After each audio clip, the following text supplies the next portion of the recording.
to this panel about... Do you hear me? It's better?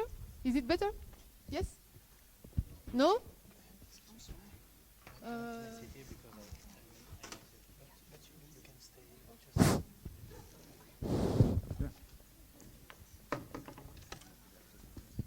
Okay? Yes? Okay. So, welcome to everybody to this panel about social enterprise and EU policy, but also at the level of the country. So, I would like to welcome our panelists of this afternoon, Carlo Borzaga, Professor of Economics from Euricse and University of Trento in Italy, Sergi Corbalán from the Fair Trade Advocacy Office in Brussels, and Marthe Ovlisen, Chair of Government Committee on Social Enterprise in Denmark, and especially for the CSR debate. So that's true that in Europe, public policy have been very important in the development, for social enterprise. At the level of EU, different types of initiatives have been launched quite recently. First, the very well-known communication about social business initiative, SBI initiative. And if I take the EU words, the goal of this SBI initiative is to create a favorable climate for social enterprise, key stakeholders in the social economy and for innovation. We know also that social funds like Equal have been very important to support the development of innovative social enterprise. EU competition rules do impact a lot the development of social enterprise, such as the public procurement debate, all the debates around the state aids, and of course, the very important debate on services of general interest. So my first question in this context is the following, quite easy, quite simple, but maybe difficult to answer. Why public policy are so important for the development of social enterprise at the level of EU? Carlo, I give you. Thank you. Yes, a simple question, but a difficult answer because it's not easy to understand the policies of the European Union in many fields of activity, but especially in the field of social enterprises. However, as Marthe already remembered, the European Union, although often informally and not without some contradiction, especially with the public procurement policies, have been supported social enterprises in the, I would say, in the last 20 years, at least in the last 20 years, and specifically through the social funds, not all the structural funds, but specifically the social fund. The first type of support was moving from, I think 20 years ago, was at the beginning of the 90s, I don't remember exactly the year, from the so-called third system and employment pilot action, which was dedicated, at that time, the European Community, the European Union, the European Commission tended to use the word system instead of sector. It is a definition derived from the Delors report. But also in the Delors report, there were something about the importance of the sector of the social economy and the social service as an employment machine. And anyway, the first formal action was this on the first system and employment pilot action. The results of this action convinced the Commission in the 2004, 2003 to use or at least to allow or to use the word social enterprises inside the program for the structural fund, especially in the action called Equal. Equal was an action which was specifically devoted to social enterprises development.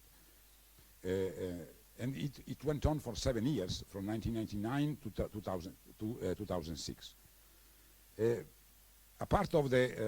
However, a part of the financial support guaranteed by the social fund to social enterprises, these EU policies helped also the creation, as already Marthe remember, the creation of innovative form of enterprises, and also they supported the experimentation of new services, especially in countries like Italy, or where the social services were not well developed, or in countries which where the social services were mainly supporting traditional group of beneficiaries, like handicapped people, or they were organized in a very traditional way. More or less in all the European countries, the new services or the new initiatives were not financed by the countries, by the single country policies, but they were a lot supported by these funds, the social fund. But also this possibility to support social enterprises helped a lot also social enterprises to exchange practices, not always best practices, but and they helped creating a kind of several networks of social enterprises from different countries, and they helped social enterprises of each country to learn a lot from the experiences of other countries. But this helped also the development of some researches on social enterprises. No? Since the beginning of the 90s, there were some funds also for doing research in this field. From this point of view, the last initiative, the Social Business Initiative, which is in the name is a social business, but in the document it refers always to social enterprise, not social business, can be seen from this perspective as a final or an intermediate step, and because it defines a more, it tends to define and to complete the design of the future European policies in favor of in supporting social enterprises. These initiatives, the social business initiatives, is having and probably will have in the future some important impacts, because it gives, first of all, it gives a full recognition of the existence, first of all, and of the importance, second point, of social enterprises in Europe, both in all the European countries and in the new European countries. And it's important that it's important to underline that this social business initiative has been approved by the Commission, was written by the Commission, but it was also approved by the Economic and Social Committee and by the Parliament. So all the main institutions, main European institutions have approved. It means that probably will be compulsory also for the next Commission. You know that next year the Commission will expire, so this is the first important step. The second is that the SBI provides a definition of social enterprise.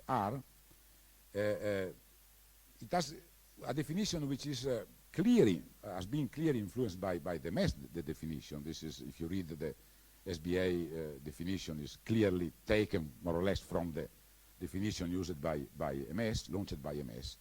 Also, if in this definition, the European one, leaves some room to further improvements, or there are some, the boundaries are not very well defined, but is an important step.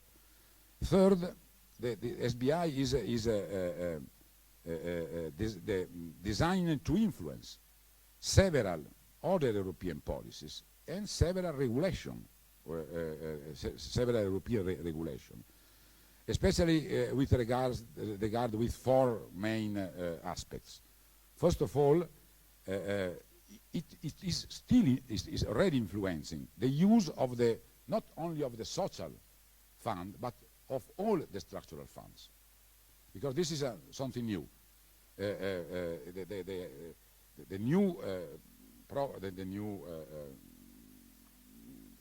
next 7 years of social funds says that social enterprises are one of the objectives that the single member countries can choose as one of the main objectives of the social of both the social funds and the fairs. So also the regional fund can be used to support social enterprises, and there is much more freedom in the for instance with the regional social fund it's possible to establish specific funds for supporting social enterprises, which is not possible with using it's not possible with the social fund. So this is the first. So now it's clear that the structural fund can support social enterprises. It depends on the member country to choose the social enterprise development as one of the objectives of the next program, the next 7-year program. And secondly, the influence, the SBI is designed to influence, and the process already started, to support the financing of the risk capital for social enterprises. And especially through specifically designed funds, which seems that they will not be constrained by the state aid regulation. There is a letter from Almunia answering a question put by the UK government regarding the new fund for social enterprises created by the Cameron government, in which Almunia says that this help given to social enterprises can be considered not state aid because of the social aim of these enterprises, which is important because there is a recognition of a public recognition of the social aim. And there are also some money from EU which is dedicated for these 90 millions which are in Luxembourg waiting for supporting this fund. Third, very quickly, this SBA initiative will influence the state aid regulation that will be changed in 2014, taking into account also some of the inputs coming from the social business initiative, and probably we can expect some exception for specifically designed to help social enterprises. One has still been approved. It is the threshold for recognizing WISE, work integration social enterprises, from 50% of disadvantaged people to 30%, which allow public authorities to sign contracts directly with this type of enterprises instead to rely on public tenders. And finally, the last influence will be probably on competition law. This is not very clear at the moment, but there is a debate inside the European Union and the Commission about how to change the regulation for the social services contracting out practices with two main basic ideas. One is to rely more on quality, to take more into account quality and not to take into account only the price of the services provided, but also to recognize the social aim of this organization, so to allow the public authorities to restrict the competition to a close number of enterprises, not to open as it was before. Obviously, these are seminal, or there are some of them, some are still approved, some are ongoing. There is a lot of work to do to convince the community that this is a good way for supporting social enterprises. Thank you, Carlo. And Sergi, from the fair trade point of view, what's your point of view about this EU policy? Yes, so just to say that indeed I represent the fair trade movement, bringing together the traditional 100% fair trade actors, such as Oxfam Magasin du Monde in Belgium, and also the labeling initiatives like Max Havelaar for those that are Belgium as well. And I mean, it is rare that I give positive feedback on EU policies. I normally try always to say you should do more, but On this specific case, although the social business initiative could have been better, and you are experts, you certainly, I'm sure you have proposals of how it could have been better. From a comparative point of view, I think it is quite an achievement compared to other policies and like international trade, where there is no such social agenda to a market. Let's say, and I think that Commissioner Barnier for Internal Market, also as opposed to his predecessor McCreevy, has left, I would say, an interesting landmark. And indeed, even when the Commission and he moves on, I think it's quite important that the Commission recognizes, and the EU, that there is a social component of the internal market, that the intra-community trade is not only about freedom of movement on goods and services, but that there is something beyond, and that there is a collective responsibility of the EU to improve, I would say, the quality and of the services and products that are made available on the market. So I think that comparatively, it's certainly an initiative that was very much welcomed by the fair trade movement as a whole. Now, the area that we have working most is the area of public procurement. And I think that in the long term, if I can be very blunt, money will run out. I don't think that you can expect to have more millions and millions of money to social enterprises in the long term. And I think that it is more, in my view, in the long term, more interesting to work on actually the market-based policies that allow actually the support of social enterprise. And I think that the key issue at stake is what is offered and who is offering a product or a service.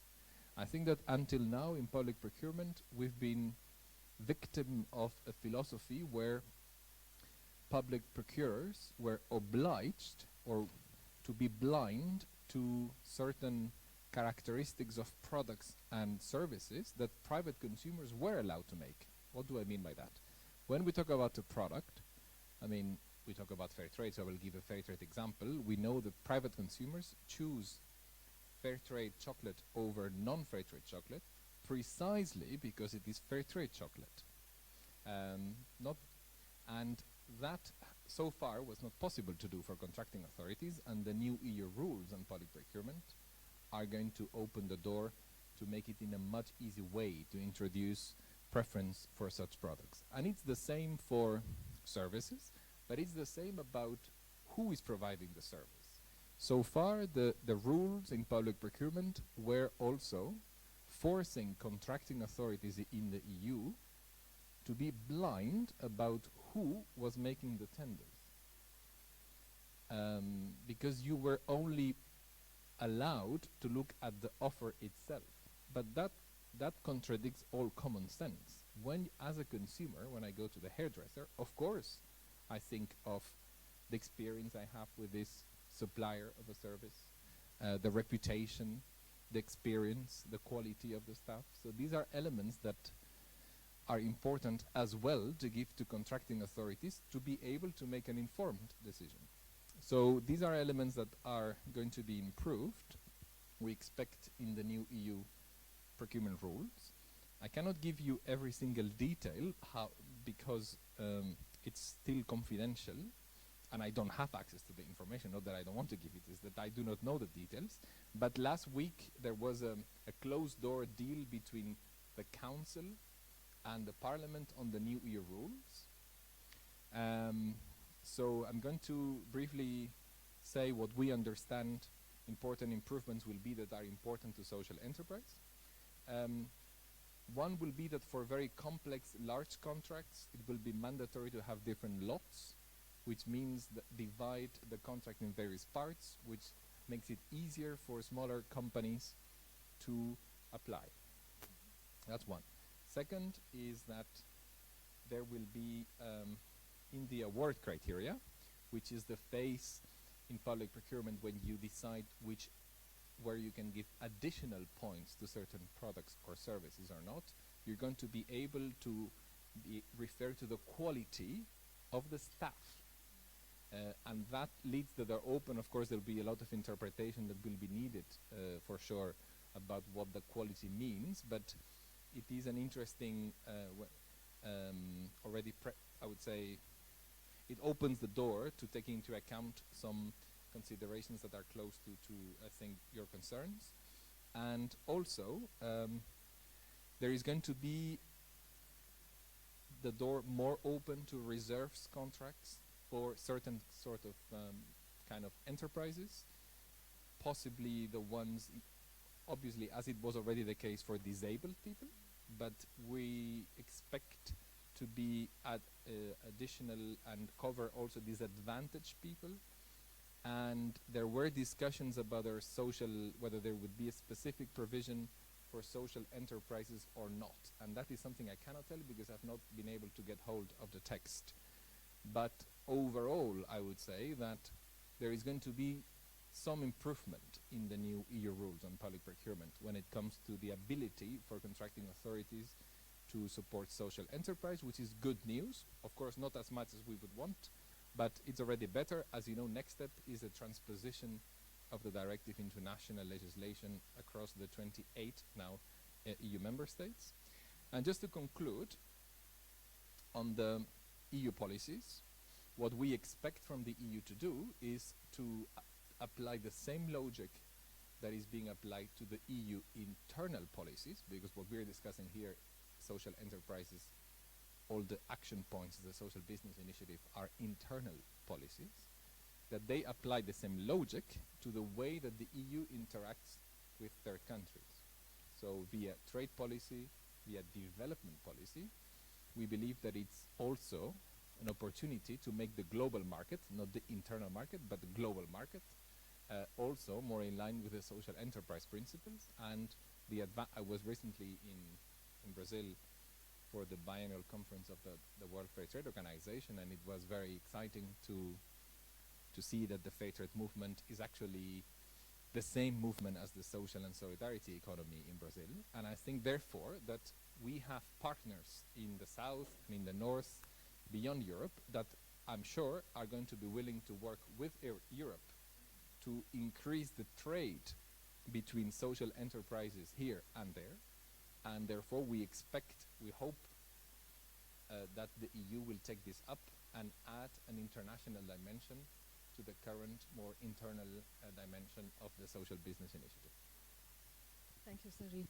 Now let's move to the country level, and we know that the situation across Europe is quite diverse. Of course, Italy has a long tradition in developing policy in the field of social enterprise. This is not the case for Denmark. There's a new committee which has been launched to try to develop a public policy for this sector. And we know that there's a debate at the level of the society about the place of social enterprise in the economy. Some people think that social enterprise is a sign of the state, a state withdrawing. Other think that social enterprise can internalize social goals. And so there is a public debate about the place of the social enterprise. And regarding the law, specific law of social enterprise, first question is, do we need specific law in each country? And if yes, which kind of law? Most of law which exists for the moment in Europe recognize or impose some limit to the distribution of profit to reflect the primacy of social aim. Do we need other type of requirement regarding governance, implication of stakeholders, and so forth? Could you tell me a little bit, could tell us a little bit experience in Denmark? Thank you, Madam Chair. And with that agenda, please fasten your seatbelts because this is going to be pretty fast. First of all, allow me to elaborate on my being a specialist in the CSR debate. I'm actually, and let this be a disclaimer for my research incapabilities, I'm a businessman. I've spent 35 years as the CEO of Novo Nordisk, a Danish company, and that's from where my CSR background heralds. But anyway, I also come from Denmark, which, as many of you know, has been a well-functioning traditional Scandinavian welfare state. It means that there was a government that was responsible and still is responsible for all basic welfare programs, for universal healthcare, universal education, caring for marginalized and vulnerable citizens. And there was a well-functioning labor market based on collective bargaining that regulated unemployment situation, made certain that the markets functioned to a great extent without strikes or anything like that. But that then also was really the only area where there was any private sector involvement in social issues, namely in labor market issues. And Danish CSR and Danish social enterprises have to a large extent been characterized by the need to create an inclusive labor market, the whole issue of employability. But even though we live in a fairy tale kingdom, you know, outside pressures also reach us, and we have certainly felt the influence of the current economic situation in Europe. And we have also, of course, that's not so recent, been seeing a demographic change with an aging population, etc., all of which has led to an increased financial burden for the public. And the Danish government is not withdrawing, but it is having to prioritize its funds and resources, and that has led to the current government, which is a little left of center, having made significant reforms in, for instance, unemployment benefits, student aid, aid to the elderly, aid to children with specific demands. And in this process, they have, lo and behold, found the potential of socio-economic enterprises to somebody that might lend a helping hand. They have then, as you mentioned, established a committee, and your chairman, Lars Hulgaard, and I participate in that committee, which has been given the task of coming up with recommendations to the government of how social business enterprises can evolve both in number and in quality, and also get increased viability to tackle some of the issues that the government now sees a need, not only for financial reasons, but also for expertise reasons, to unite various groups in.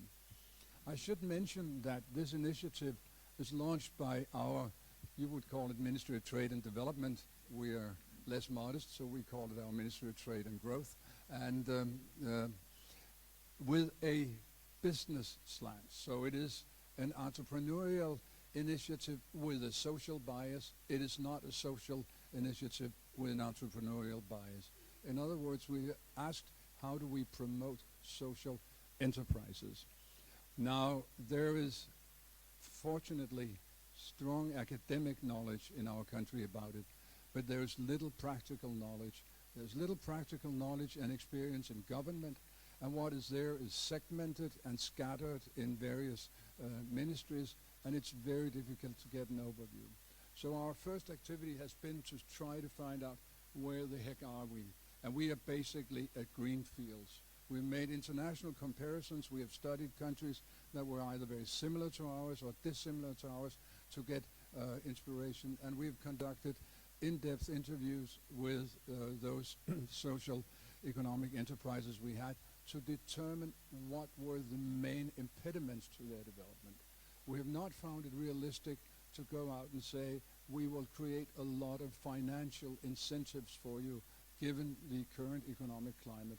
So rather, we have taken a very pedestrian approach, if you will, starting from the point of view of each socioeconomic enterprise and saying, what's really, really hampering your process? If you could do it, what would you change tomorrow? And based on that, we're now developing these sets of recommendations, and will, at the end of August, present them to our government. I should mention that we had our first meeting in March, and end August we're supposed to come with a master plan how Denmark will develop into the master country of socioeconomic enterprise. I don't think we can live up to that expectation, but I'll tell you what we will be doing. We will most likely, and I should also say that this is work in process, hopefully also in progress, but we will try to develop a vision for what socioeconomic enterprises should do to the individual citizen and the society, what benefits they bring, what inspiration they bring, and what perhaps also, and I know it's ambitious, global inspiration they might bring. We'll try to outline an overall long-term strategy for the government and include the first implemental steps of that strategy, including the governance of that strategy. And then we will also, not to be criticized too much, include those here and now strategy or recommendations that can be included, what we are calling the low-hanging fruits. Why don't you immediately do these? And those are things that can be done. What are the key things we have found that are necessary to improve the situation in our country for SEs? Well, first of all, to establish their identity and give them visibility. And we've been asked to make laws, and we're very reluctant to pass laws on socio-economic entities, but we are likely to pass one that will allow socio-economic enterprises to be registered as such, so that you don't have to explain every day in the bank who you are and what you are doing, etc. We'll, of course, then, to allow that registration, put some demands on governance, but we'll try to be very bureaucratic in that we will demand something about transparency, we will demand something about engaging involvement of stakeholders, things that are really also involving around small other SMEs. We will try to make their business situation easier. What do I mean by that? Well, one of the biggest customers in Denmark for SEs would be local municipalities. And there the SEs are at a tremendous competitive disadvantage, because if there's one thing in this world that is intransparent, it is the pricing of public goods in municipalities. So when in our municipalities purchasers are asked to buy the cheapest things, they will always buy their own because they do not know what they cost. So if we create transparency in the services, that pricing of services that social enterprises compete with public authorities or cooperate with public authorities on, that would be a major step forward. We also need to involve the labor market parties, because many of the things that determine to which extent, for instance, people with a disability can be involved in the labor market are negotiations between labor and trade. You can have so many people who are challenged in this and that direction if you have so many people who are not challenged. And we're not certain that these are always based on the best social values or even on the best economic values, perhaps. So we will look into that. And then, of course, we would like, and that may be a pipe dream, to do this with decreasing bureaucracy. We would really like to, and it's not going to be really possible, but it will be, I'm certain, a point in our strategy if we could make one-stop shopping for socioeconomic enterprises. That's our plan, so please wish us good luck. Thank you.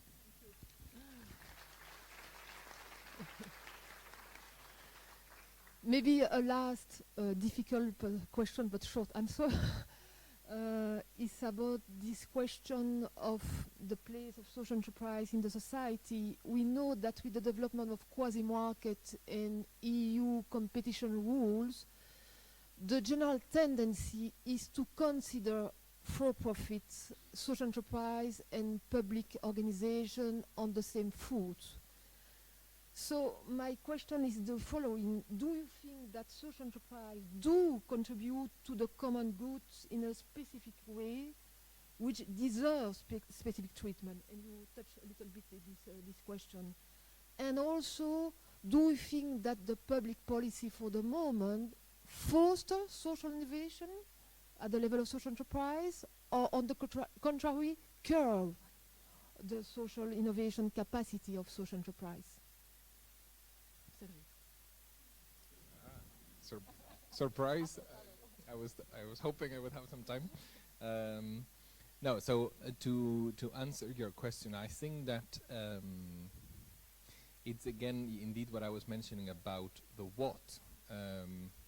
If the services that social enterprises are analyzed in a way that you only look at the price, then it's going to be very difficult, obviously, for social enterprises to compete with others, both the ones that are clearly public funded, or maybe the more competitive private sector that has more economies of scale and has less concerns about or has less social objectives. So on price we will not be able to compete. Now, so the issue at stake is to be able to show, to demonstrate, to make the case that the added value to society, that what is done is, what is delivered is something else. That it is not the same having a cleaning service in one local authority done by one company that is borderline exploitative of its workers than having it by another company that has some social objectives in terms of reintegration of the unemployed or certain type of disadvantaged population. And I think that therefore it's not about asking for a treatment of favor. I don't think in the long term, as I said, it will be realistic to expect a lot of financial support. I'm a bit pessimistic with that in the current climate, but it will be about making it clear that it is not the same, and compare and being able to therefore make a distinction between the services provided by social enterprises and those provided by those that are not social enterprises. Well, I want to add something I forgot before. One of the things we certainly will recommend also is that we secure, if we can, SEs access to a diversified financing. We see many Danish SEs who have growth potential also outside our country, who are unable to finance that because they only have access in principle to debt financing, which is not available through many banks. So the ability to make certain that they can get equity financing is critical for us. And then, no, I'll keep that comment till later. About the competition rules, we must take into account that these rules are not defined by are not influenced mainly by the European Commission, but by the Court of Justice. The idea that an enterprise must be treated in the same way comes from the Court of Justice, and the European Commission must follow this decision. However, I think there is something changing or changing. It's possible to change, or you can expect some changes in the future, because there is this contestation against the Italian law on cooperatives. Cooperatives in Italy are obliged to have asset lock, and it was and the Italian government gave some tax advantages to this type of cooperatives. It was contested to the European community by the some for-profit organization and some of our courts. We have 3 or 4 high courts. So one of these, the commercial one, contested, and now there was the Commission is not able to reply. They try to reply, but they take out the document because it was not very good. And now there is a judgment from a lawyer who says that in case the organization has a clear non-profit distribution constraint, it can be considered different from a for-profit, from a traditional corporation, which means that there is an kind of open, is an open door to develop a more. My feeling is that we have to start to contest this approach of the Court of Justice, not from the point of view of the services provided and the social importance of the services, because they don't care about this. This is clear. But starting from the point of view of the differences among forms, entrepreneurial forms. For instance, in the case of agricultural cooperatives, we were able to demonstrate that an agricultural cooperative can be allowed, possible to make an exception for these cooperatives because they are network of enterprises. Also, if the cooperative is big, what matters is that the members, which are the true beneficiary of the action of the aid, of the state aid, are the small farmers, not the cooperative. So it's important to use the institutional approach the institutional theory to contest this approach by the Commission. Anyway, this is the first. The second, you don't have time. But the second. No, about if the quasi-market development helped or not social innovation. From my point of view, no. The way in which the contracting procedure are designed tend to push social enterprises to engage in traditional services, and to serve the traditional, the so-called medium voter. Not the people they like or they discover that are in need, but the people that the state or the public authority decide to decide that need of a service or of a help. From this point of view, subsidies were much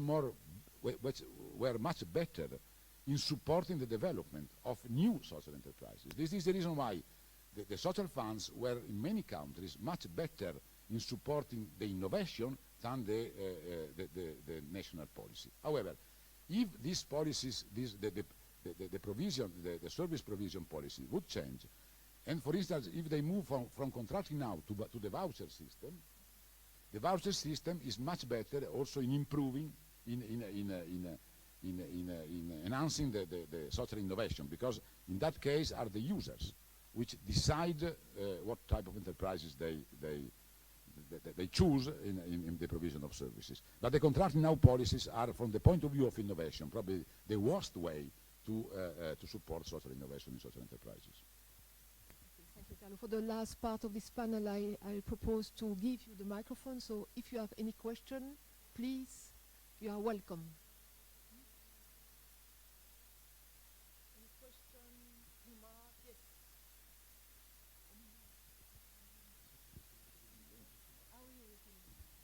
You have only one microphone, so if you can stand up and short your question.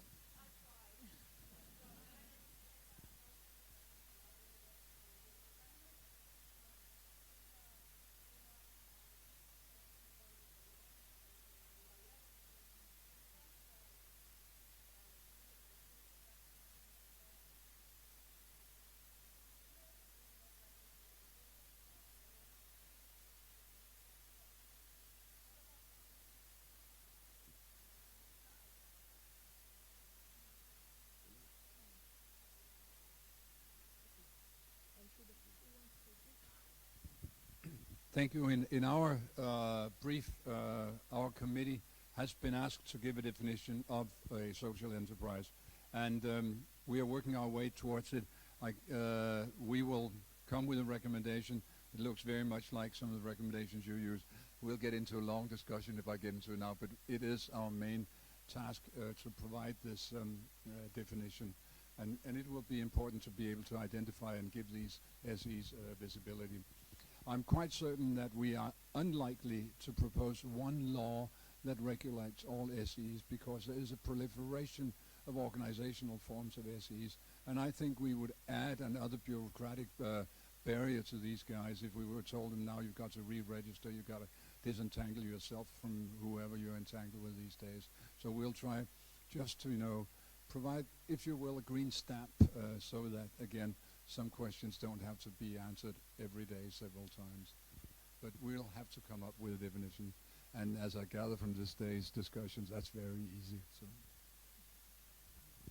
Yeah, so yes, I guess that when it comes to the definition of what a social enterprise is, indeed the legislation makes sense. Of course, there is no guarantee of having a good definition.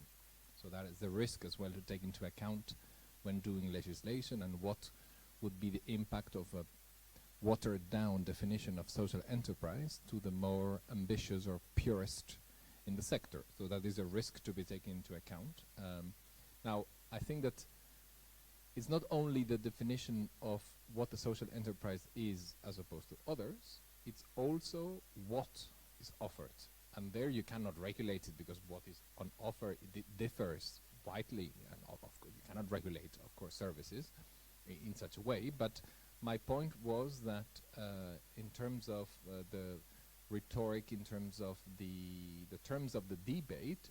Social enterprise challenge, in my view, would be to be able to explain and to justify that what they do, what they deliver, is inherently different from what other non-social enterprise deliver, and that therefore you need to change the terms of the debate to show that when you do, as I said, the example of a cleaning service, it's not only the cleanliness of your table that you need to look at when you look at the impact. Are the toilets clean?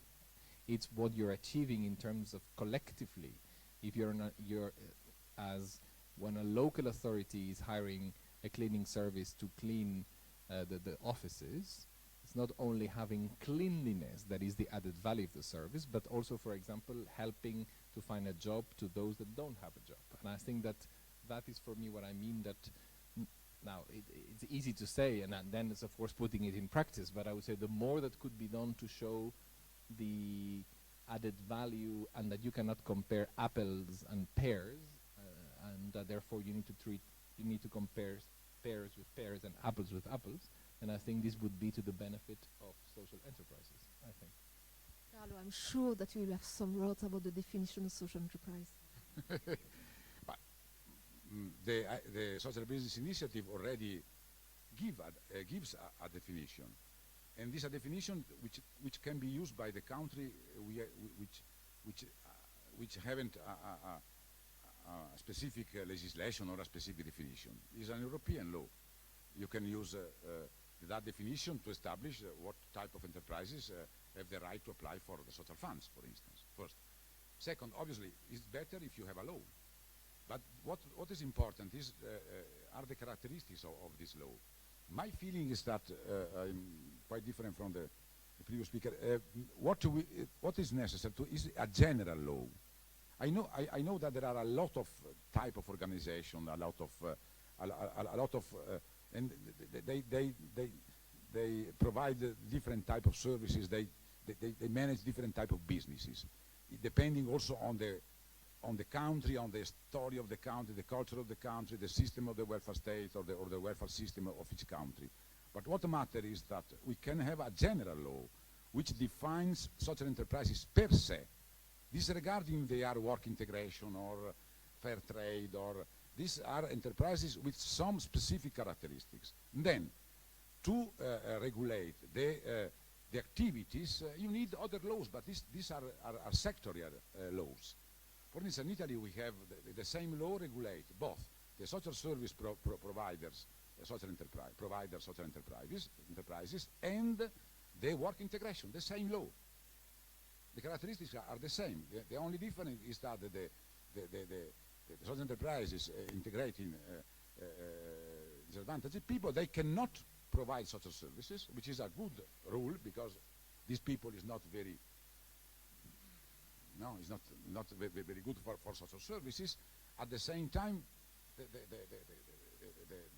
the other social enterprises can provide only some type of service. That's all. Obviously, any law can be changed, can be improved after the experience. But my feeling is that what we need is for each country a general law, which defines the social enterprises per se. The constraints they must have. The law must be simple, easy to apply, possibly using well-known already existing legal forms, not to invent new legal forms that people that is not difficult to apply, and enough general to comprehend all the type of social enterprises. And then the other law will regulate the sectors. Thank you. There's a question over there. Yes, it's you.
you want to answer this challenging question?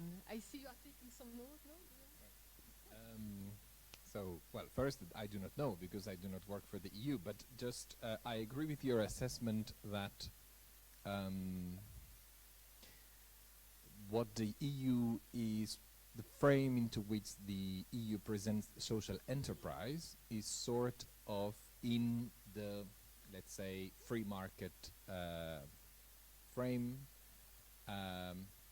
But can you really expect the EU to want to change the system? And I think that it's going to be difficult. I think that, and you know that then there is this dilemma that in the fair trade movement we have as well about how do we change, how do we make progress? Is it working within the system or is it from without the system and changing the rules and the policies? And probably the answer is that you need to do both. Now, the EU specifically, I think that what they did already with this social business initiative is already something that, so in a way, but of course it is acting within the system, and then I guess it's the responsibility of the movements and the social enterprises to get together and then raise the fundamental questions that you're raising. So I think there is a role for each, and I think that the initiative to be more challenging needs to come from the movements and from the social enterprises themselves. The lowest grades I got in my university studies at home and abroad were in economics, and you'll realize that when I answer you right now. But I also remind myself that when I was studying, there were some people that called themselves the Club of Rome that told us of how economic development would be. They didn't get it entirely right. But one of the hopes I have about working with social enterprises, which I have for some long time, is that they could influence the way our market economies develop. But the measurements we have in place right now to tell us how we're doing are not adequate for that.